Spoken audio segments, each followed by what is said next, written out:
Hello everyone, this is Q Business Talks Volume 3. Today we have really interesting guests with us from Manpower, Chief Talent Scientist, somebody who is in charge, among other things, about innovation in a big, huge corporation that drives innovation day to day. So, Tomas, Mr. Premuzic, hello, nice to welcome you to my little show. Thank you, Filip. Thank you for talking to me and having me as guest. So, just very quickly, your last name sounds very Croatian. Maybe one line about that. Well, Premuzic apparently comes from Prvi Mužić, first husband, but I want to clarify, I am not the first husband. There have been other husbands before me. Hopefully, I'm not the last one either. But yeah, my mom is from Zagreb, so, I have a deep spiritual connection to Croatia. It's the motherland if you go by mom's ancestry. Excellent. This is a good start of conversation. So tell me in the beginning, a little bit about Manpower. People know about Manpower, but they don't know what is the size, the revenue, global presence, and things like that. Yeah, sure. So we're one of the big workforce solutions company and one of the biggest staffing firms in the world. Business is 75 years old or so. Two guys who couldn't find a secretary to close a deal in Milwaukee on a weekend basically invented the gig economy and temporary staffing. And 70 or 75 years later, we're about $22 billion a year in revenues. We don't just do staffing, but we also do consulting, outplacement, and workforce solutions in general. And increasingly, like anyone else, we're shifting from analog ways of doing it to totally tech-enabled and digital, although we still believe that humans will play a very, very important role in this future. So talking about future, we know what Manpower is in 2020, but what will it be like in 2030, for instance? I think you will see, first of all, in the staffing industry, a similar transformation that you have seen in other industries, whether it's real estate or travel or vehicles and transport. Increasingly, technology playing a bigger role doing the repetitive, standardized, and predictable tasks that actually are not very creative and not very innovative, freeing up humans, in our case recruiters, to become much more strategic in the way they manage talent. So our vision is very simple. I don't know if you like movies, but it's Jerry Maguire powered by Moneyball. So technology and data is the Moneyball part, but then we still want Tom Cruise so that, they can really enhance and unleash human potential.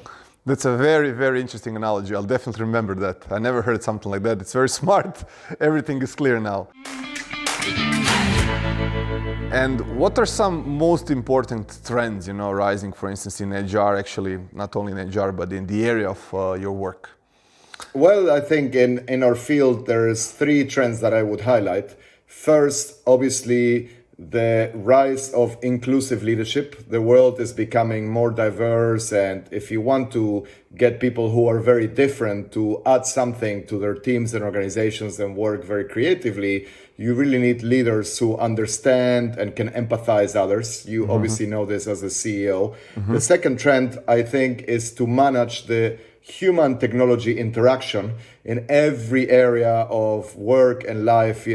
We have to learn to not just deal with people, but also deal with machines. And the third, which is a follow-up of that, is especially for managers and leaders and HR, to find ways to humanize the workplace, not lose what's intrinsically or inherently human about work, the ability to connect with others on a spiritual level, have a coffee, bond, empathize, and, really leave humans to be creative and curious, because that's what we're really good at, and that's what machines will not be able to do. Yeah, this is like you were describing Q. We call it culture, but instead with C, it's with Q. So we understand it perfectly well.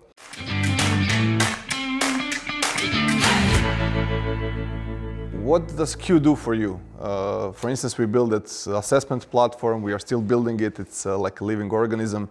Maybe you can share a few details about that. Sure. So, we believe that our business and our industry needs to become more data-centric. because talent today is much more complex than it was 10 years ago, especially 30 years ago. Although humans haven't changed very much in 300,000 years, today you can't look at someone and understand if they have talent, if they have potential. Will they be able to do a job that you don't even know what it is in the future? Yeah. So assessment are a scientifically proven and data-driven tool to do this reliably. We see assessment as Google Maps or Waze or the GPS that is inside the Uber car that can help any driver be better at finding a destination.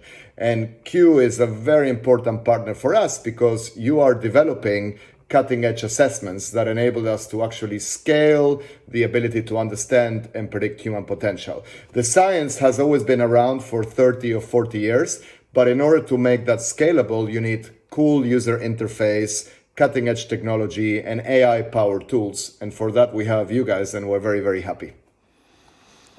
How happy? What is it like to work with Q? What is the difference, for instance, with Q between Q and a big provider like Tata, for instance? I know you guys. Well, with Tata. TCS for us is a very, very important, enterprise level provider, but we see them as, adding mostly scale, reliability, security, safety, and they're really driving our digital transformation, and we're very happy, and they're embedded in our organization. But we also see that an important part of innovation is more bottom-up, disruptive, and it's usually the case that if you work with slightly smaller firms, and especially firms like you that are used to kind of a more consumer-centric and digital marketing environment, you're going to be able to do things quicker, sort of funkier products that think first in terms of the user or design-centric approach. And, we have been very happy staying with you guys, but I think in the long term, we see you more as the innovation or disruptive partner. And if something needs to scale in 30 countries or 50 countries and needs the stability, I think we see then us as bringing TCS and partnering also with you. So a kind of nice triangle between a more established, bigger enterprise firm and a more disruptive, smaller digital kind of a firm that can also do advisory and consulting. So if Q was an animal, what animal would that be?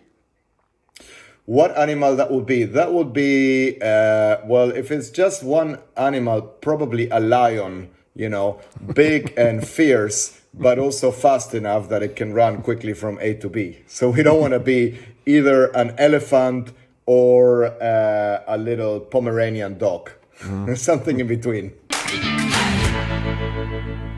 Okay, and tell me about you. What is your role exactly in Manpower? I said in the beginning, innovation, chief scientist, basically talent scientist in the company. What exactly do you do? Well, my remit is mostly driving and leading our main innovation projects. And to be maybe more precise, when you look at the things that you would like to digitalize in the next 5 to 10 years, can you maybe give me a few examples? Yeah, sure. So, we believe that today our recruiters are still spending a lot of time on tasks that can be digitized and automated. For example, everyone knows that recruiters spend a lot of time sourcing and vetting talent. Imagine if you're a recruiter and you have to send a lot of invitations, customize jobs or roles that are open. Then you have to spend a lot of time looking at resumes and matching resumes to jobs. Then you actually have to persuade the clients, so the companies that need talent, that they should go for someone or not. Yeah, this is and then you also, and then you have to also spend a lot of time on interviews. And we think that maybe 70 or 80% of those tasks could be at least augmented and improved by machines. Our view is that the first wave of AI, artificial intelligence, has mostly made things cheaper and faster, but now we're entering a more exciting phase where it's also enabling us to understand people better and increase the accuracy of matches. So that's our goal, to find sustainable employment for as many people as possible. And whatever the economic circumstances, we believe that if you use assessment, analytics, and AI, you're going to be able to understand people better so that they end up in more meaningful and valuable careers. Yeah, this is very interesting. So it's not only about speed, but also about making things better at the end, which is great. Absolutely, because if you're running faster in the wrong direction, it's not very useful. Yeah.